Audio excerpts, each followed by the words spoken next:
पश्चिम बंगाल में चल रहे एसआईआर को लेकर तृणमूल कांग्रेस का विरोध लगातार तेज होता जा रहा है। इसी कड़ी में आज उत्तर दिनाजपुर जिले के ग्वालपोखर में तृणमूल कांग्रेस की ओर से बड़े पैमाने पर धरना और प्रदर्शन किया गया। ग्वालपोखर तृणमूल कांग्रेस के बैनर तले एक विशाल रैली का आयोजन किया गया, जिसमें सैकड़ों की संख्या में पार्टी के नेता और कार्यकर्ता शामिल हुए। इस विरोध प्रदर्शन में राज्य के मंत्री गुलाम रब्बानी, उत्तर दिनाजपुर जिला परिषद के सहकारी सभाधिपति गुलाम रसूल, ब्लॉक अध्यक्ष अहमद रजा, सादिकुल इस्लाम सहित कई वरिष्ठ नेता मौजूद रहे। प्रदर्शन के दौरान तृणमूल कांग्रेस कार्यकर्ताओं ने एसआईआर के विरोध में जमकर नारेबाजी की और चुनाव आयोग तथा भारतीय जनता पार्टी पर पक्षपात का आरोप लगाया। वहीं इस मौके पर ग्वालपोखर के वीडियो को लिखित रूप में एक मेमोरेंडम भी सौंपा गया, जिसमें एसआईआर से जुड़े कई मांगे रखी गई।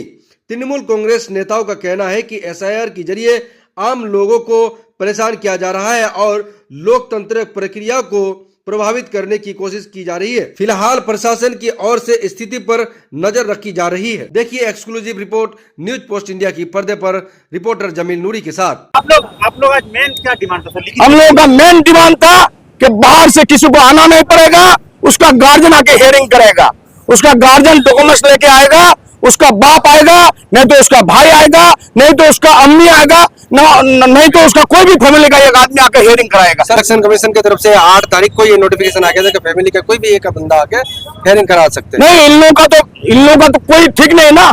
पहले बोला कि 3100 हियरिंग होगा, अभी 85,000 हियरिंग भेज दिया, फिर कल बोलेगा कि नहीं आदमी को लाना पड़ेगा, तो हम लोग कहाँ से आदमी लाएंगे? इसलिए हम लोग पहले से हम लोग तैयार हो गए कि हम लोग ईसीआई दफ्तर को ARO साहब को बोले कि आप ईसीआई दफ्तर को जनाइए कि कोई भी बाहर से नहीं आएगा, हियरिंग गार्जियन कराएगा।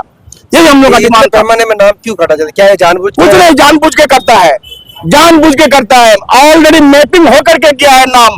और ज्ञानेश कुमार अपने से मीडिया कॉन्फ्रेंस करके बोला था कि 2002 का लिंक देने से किसी का नाम बात नहीं आएगा। आज वही ज्ञानेश कुमार मुंह बंद कर लिया है, पट्टी लगा लिया है अमित शाह और मोदी के चाप से। दिन ब दिन इन लोग कुछ नहीं, बंगाल को हैरेसमेंट करना चाहता है, बंगाल में बीजेपी दखल करना चाहता है, वो सपना उन लोग भूल जाए। अगर काम नहीं करे आप लोगों के डिमांड के ऊपर, आगे क्या स्टेप लेंगे? स्टेप पूरा बंगाल आंदोलन में उतरेगा, पूरा बंगाल आंदोलन में उतर जाएगा, नेपाल का जैसा और बांग्लादेश का जैसा। परेशान है। अब बताइए 3100 का हियरिंग आया तो आदमी भीड़ लगा दिया था ब्लॉक में। अगर 83-84 हजार आदमी का हियरिंग हो तो आदमी मरेगा नहीं, आदमी तो हार्ट अटैक कर जाएगा। तो ये दिल्ली का सरकार आदमी मानने के लिए आया है, ये बीजेपी का सरकार आदमी को मानने के लिए आया है। इन लोग आदमी को सुविधा देने के लिए नहीं आया है, आदमी का काम करने के लिए नहीं आया है। आज हम लोग इसी के लिए धिक्कार मिशन निकाले थे और हम लोगों का एक ही दाबी है कि ज्ञानेश कुमार को आकर के यहाँ पर हियरिंग करना पड़ेगा। अमित शाह मोदी को आज के एसआईआर মিটিং যে আমাদের গ্বালপোখরে শুধু 85,000 ভোট যে এসআইআর থেকে নাম বাদ দিতে গেছে, যেগুলা নোটিশ হচ্ছে, এইগুলা নিয়ে আমরা আন্দোলনে আসছি। আমাদের গোলাম রাব্বানী মন্ত্রী সাহেবের নেতৃত্বে গোলাম রাব্বানী মন্ত্রী সাহেব আমাদেরকে বলছেন যে ইলেকশনের কমিশনার এই গাফিলতি থেকে যারাকে বেলুরাকে যেটাকে রেখেছিল, বাড়িতে ভালোভাবে ইনকোয়ারি করার পরেও আবার রিটার্ন কি করে ওই 85,000 ভোট এসআইআর এতে থেকে বাদ যায়। আমরা কিছু কিছু লোক আছে, গরিব ধরনের লোক, যারা বাইরে খাটে, বিদেশে থাকছে, অদূর থেকে কি করে লোকগুলা বারবার এখানে একই জিনিস বারবার করতে যাবে? তার জন্য আমরা দাবি নিয়ে আসছিলাম যে হয় ইলেকশন কমিশনের কাছে একটা, আমাদের কাছে আমাদের দাবি একটা, যে প্রত্যেকটা পরিবারের মধ্যে একজনে এসে যেন সবগুলা ডকুমেন্ট দিতে পারে, তাহলে যেন ওটা কার্যকারী করে। আর না হলে প্রত্যেক গ্রাম পঞ্চায়েতে ইলেকশনের কমিশনের তরফ থেকে একটা করে লোক বসা যাক, তাহলে আমাদের লোকাল থেকে লোক সুবিধা পাবে নিজের প্রমাণপত্র জমা করার জন্য। অবশ্যই এটা বিজেপির চক্রান্ত আছেই, যেহেতু ইলেকশন কমিশনার শুধু বিজেপি পার্টির কথা অনুযায়ী ওরা কাজ করছে, যে এরকম করে মানুষকে বিভিন্ন জায়গাতে বিভিন্ন ইয়েতে ভোট কাটার চুরি করার ব্যবস্থা করছে ওরা বিজেপি সরকার। কিন্তু ওরা যতই যেইভাবেই করুক না কেন, আমরা আমাদের বিডিও সাহেব আছে এখানে, যেহেতু উনি সরকারি লোক আছে, আমরা ওনার কাছে আমরা দাবি রেখেছি উনি যথেষ্ট আমাদেরকে বুঝ দিয়েছে। আমাদের মন্ত্রী সাহেব গেছিল, মনিরা গেছিল, আমাদের ব্লক প্রেসিডেন্ট আহমদ রাজা গেছিল। ওরা যথেষ্ট ওদের কাছে বিডিও সাহেবের কাছে বসছে। বিডিও সাহেব যথেষ্ট আশ্বাস দিয়েছে যে আমরা যতটা পারি আপনাদের এই কথাগুলো আমরা ওপরে তুলে ধরে পাঠাবো। আর আপনারাও আছেন মিডিয়ার মাধ্যমে, তো ওরা আপনাদের তরফ থেকেও জেনে যায়। আমরা এটাই আপনারা হিয়ারিং ছিল, তা হিয়ারিং পর্যায়ে প্রায় শেষের দিকে ছিল। পুনরায় নতুন বিজ্ঞপ্তি কি জারি হয়েছে নির্বাচন কমিশন? আপনারা জানেন ইতিমধ্যে যে 2,48,320 জনের আমরা এনুমারেশন ফর্ম দিয়ে দিয়েছিলাম এবং তারপরে 3210 জনের আনম্যাপিং হয়েছিল এই আমাদের 30 গোয়ালপুকুর কনস্টিটিউয়েন্সিতে, অ্যাসেম্বলি কনস্টিটিউয়েন্সিতে। তারপরে তাদের হিয়ারিং যথারীতি হচ্ছিল। তার মধ্যে আমরা এখন 85,000 লজিক্যাল ডিসক্রিপেন্সি পেয়েছি। মানে এরা কিন্তু ম্যাপড, এই লোকগুলো কিন্তু অলরেডি ম্যাপড হয়ে গেছে। মানে এদের হয় বাবা মা বা ঠাকুরদা ঠাকুমা বা দাদু দিদা দিয়ে এদেরকে কিন্তু অলরেডি ম্যাপিং হয়ে গেছে, কিন্তু এদের ডকুমেন্টে কিছু বা ইনুমারেশন ফর্মে কিছু টেকনিক্যাল কিছু পেয়েছে ইসিআই, তারপর সেটা কিন্তু লজিক্যাল ডিসক্রিপেন্সি হিসেবে এসছে। এখন এদের আবার হিয়ারিং হবে। আমরা হিয়ারিং নোটিশ ছাড়া শুরু করেছি। অলরেডি 70% হিয়ারিং নোটিশ ছাড়া আমাদের হয়ে গেছে। 85,000-এর মধ্যে 70,000-এর মতো হয়ে গেছে। আশা করি 1-2 দিনের মধ্যে বাকিটা আমরা করে ফেলতে পারবো। কিন্তু এত সমস্ত লোককে কিন্তু আসতে হবে।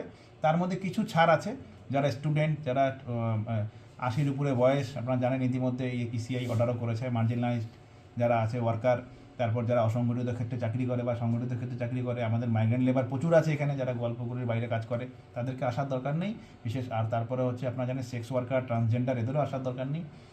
অসুস্থ লোক যারা, তাদেরও আসার দরকার নেই।